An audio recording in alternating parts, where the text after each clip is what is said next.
അസ്സലാമു അലൈക്കും വറഹ്മത്തുള്ളാഹി വബറകാതുഹു. ഹലോ ഫ്രണ്ട്സ്, എല്ലാവർക്കും പ്രവാചക ചരിത്രത്തിലേക്ക് സ്വാഗതം. വിശുദ്ധ ഖുർആനിലും തിരുനബി വചനങ്ങളിലും പ്രതിപാദിച്ചിട്ടുള്ള ഏതാനും നബിമാരുടെ ജീവിത ചരിത്രത്തിലെ കുറച്ചു ഭാഗങ്ങളാണ് നിങ്ങൾക്ക് വേണ്ടി ഞങ്ങൾ ഇവിടെ അവതരിപ്പിക്കുന്നത്.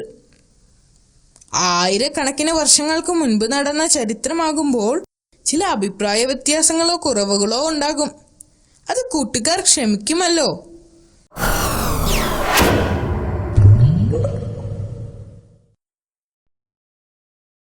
യൂസഫ് നബിയുടെ ജീവിതത്തിൽ പലതരത്തിലുള്ള ബുദ്ധിമുട്ടുകൾ നേരിടേണ്ടി വന്നിട്ടുണ്ട്.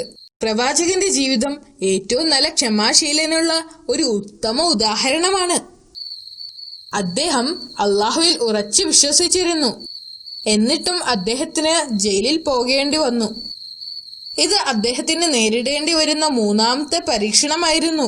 അദ്ദേഹം ജയിലിലായിരുന്നപ്പോൾ അദ്ദേഹം കൂടുതൽ സമയവും അള്ളാഹുവിനോട് പ്രാർത്ഥിച്ചിരുന്നു. ഈ സമയത്താണ് അള്ളാഹു അദ്ദേഹത്തിന് സ്വപ്നങ്ങൾ വ്യാഖ്യാനിക്കാനുള്ള കഴിവുകൾ നൽകി അനുഗ്രഹിച്ചത്. നല്ല അറിവും കരുണാസമ്പന്നനുമായ ഒരു യുവാവാണ് യൂസുഫ് എന്ന് ജയിലിലെ ആളുകൾക്ക് അറിയാമായിരുന്നു. അവർ അദ്ദേഹത്തെ സ്നേഹിക്കുകയും ബഹുമാനിക്കുകയും ചെയ്തു. ഇതേ സമയമാണ് രണ്ടുപേർ അദ്ദേഹത്തിന്റെ ജയിൽ മുറിയിൽ എത്തിച്ചേർന്നത്.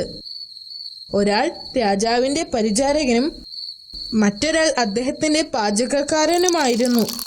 അവർക്ക് പ്രവാചകന്റെ ദൈവഭക്തിയും ധാർമ്മിക ബോധവും മനസ്സിലായി. ആ രാത്രിയിൽ പുതിയതായി വന്ന ആ രണ്ട് തടവുകാരും വിചിത്രമായ സ്വപ്നം കണ്ടു. അവർ ഉണർന്നപ്പോൾ സ്വപ്നത്തിന്റെ അർത്ഥം മനസ്സിലാക്കാൻ കഴിയാതെ അവർ ആശയക്കുഴപ്പത്തിലായി. അവർ പ്രവാചകന്റെ അടുത്ത് ചെന്ന് അവരുടെ സ്വപ്നത്തെ പറ്റി പറഞ്ഞു. ഞാൻ രാജാവിന് വീഞ്ഞ ഒഴിച്ച് നൽകിക്കൊണ്ട് കൊട്ടാരത്തിൽ നിൽക്കുന്നതാണ് കണ്ടത്. പരിചാരകൻ പറഞ്ഞു, ഞാൻ എന്റെ തലയിൽ അപ്പവുമായി ഒരു സ്ഥലത്ത് നിൽക്കുകയായിരുന്നു. രണ്ട് പക്ഷികൾ എന്റെ തലയിലിരുന്ന് ആ അപ്പം തിന്നുന്നുണ്ടായിരുന്നു. പാചകക്കാരൻ പറഞ്ഞു. പ്രവാചകൻ ആ സ്വപ്നങ്ങളുടെ വ്യാഖ്യാനത്തിനായി അള്ളാഹുവിനോട് പ്രാർത്ഥിച്ചു. അത് കഴിഞ്ഞ് യൂസുഫ് നബി രാജാവിന്റെ പരിചാരകനെ വിളിച്ചു. എന്നിട്ട് അദ്ദേഹത്തോട് പറഞ്ഞു, എന്റെ ദൈവം എന്നോട് പറഞ്ഞത് നീ ഉടനെ ജയിൽ മോചിതനാകുമെന്നാണ്. തിരിച്ചു കൊട്ടാരത്തിൽ നിന്റെ ജോലിയിൽ പ്രവേശിക്കുകയും ചെയ്യുമെന്ന് അദ്ദേഹം പറഞ്ഞു. പ്രവാചകൻ പരിചാരകനോട് തന്നെ കുറിച്ച് രാജാവിനോട് സംസാരിക്കണമെന്നും യൂസുഫ് എന്നു പേരുള്ള നിരപരാധിയായ ഒരു ആത്മാവ് തടവറയിലുണ്ടെന്നും രാജാവിനോട് പറയണമെന്ന് യൂസുഫ് നബി ആവശ്യപ്പെട്ടു. എന്നിട്ട് പ്രവാചകൻ പാചകക്കാരനെ വിളിച്ചിട്ട് പറഞ്ഞു, നീ കണ്ട സ്വപ്നത്തിന്റെ അർത്ഥം നീ ഉടനെ തൂക്കിലേറ്റപ്പെടുമെന്നാണ്. പ്രവാചകൻ മുൻകൂട്ടി പ്രവചിച്ചതുപോലെ സംഭവിച്ചു. പാചകക്കാരനെ തൂക്കിലേറ്റി. പരിചാരകൻ കൊട്ടാരത്തിലേക്ക് മടങ്ങുകയും ചെയ്തു. എന്നാൽ അയാൾ ജോലിയിൽ തിരിച്ചെത്തിയ ഉടൻ ശൈത്താൻ അയാൾക്ക് പ്രവാചകനെ കുറിച്ച് മറവി നൽകി. അതിനാൽ യൂസുഫ് നബിക്ക് കുറച്ചു കാലം കൂടി ജയിലിൽ കഴിയേണ്ടി വന്നു. ഒരു രാത്രി ഈജിപ്തിലെ രാജാവ് തന്റെ കൊട്ടാരത്തിൽ ഉറങ്ങുകയായിരുന്നു. ഉറക്കത്തിൽ രാജാവ് വിചിത്രമായ ഒരു സ്വപ്നം കണ്ടു. സ്വപ്നത്തിൽ രാജാവ് നൈൽ നദിയുടെ തീരത്ത് നിൽക്കുകയായിരുന്നു. വെള്ളത്തിൽ നിന്നും 7 തടിച്ചു കൊഴുത്ത പശുക്കൾ ഉയർന്നു വരികയും അവയെ പിന്തുടർന്ന് മെലിഞ്ഞുണങ്ങിയ 7 പശുക്കൾ ഉയർന്നു വരികയും ചെയ്തു. തടിച്ചു കൊഴുത്ത പശുക്കളെ മെലിഞ്ഞുണങ്ങിയ പശുക്കൾ വിഴുങ്ങി.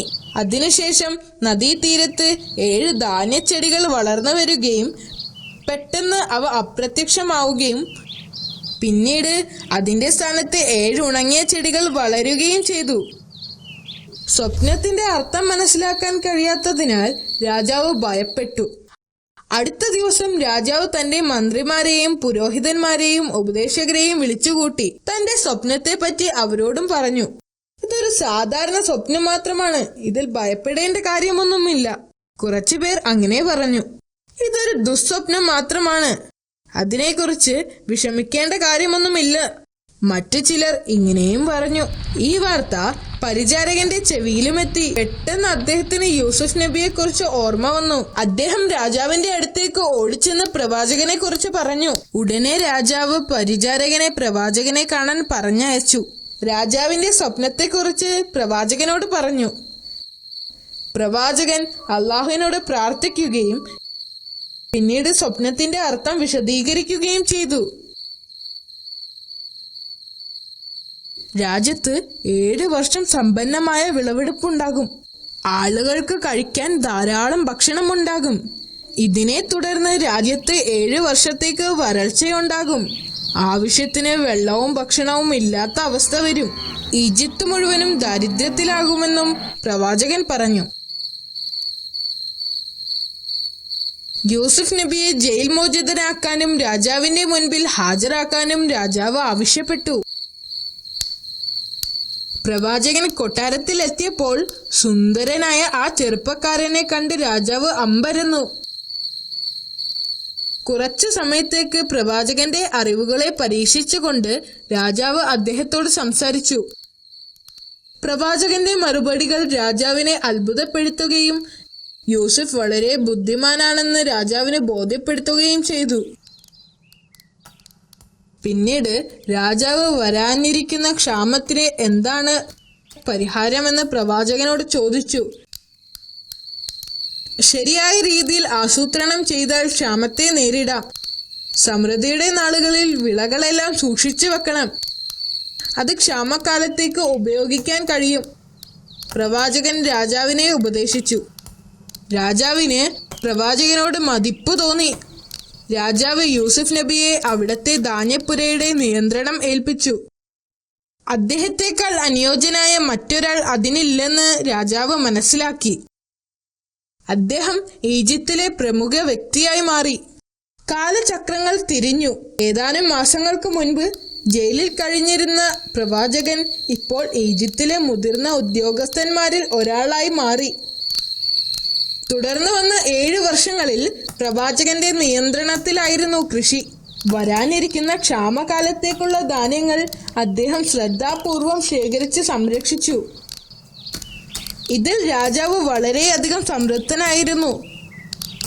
ഇതുപോലെയുള്ള പല പ്രതിസന്ധി ഘട്ടത്തിലും രാജാവ് യൂസുഫ് നബിയുടെ ഉപദേശം തേടിയിരുന്നു.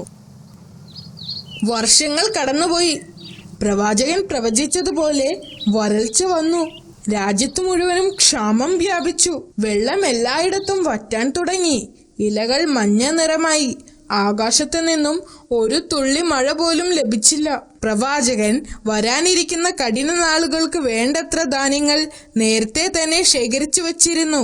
അതുകൊണ്ട് തന്നെ അവിടെ ക്ഷാമം ബാധിച്ചില്ല. അയൽ രാജ്യങ്ങളിലും വരൾച്ച അനുഭവപ്പെട്ടു. എന്നാൽ പ്രവാചകൻ വളരെ കുറഞ്ഞ വിലക്ക് അയൽ രാജ്യങ്ങളിലുള്ളവർക്കും ധാന്യങ്ങൾ വിതരണം ചെയ്തു.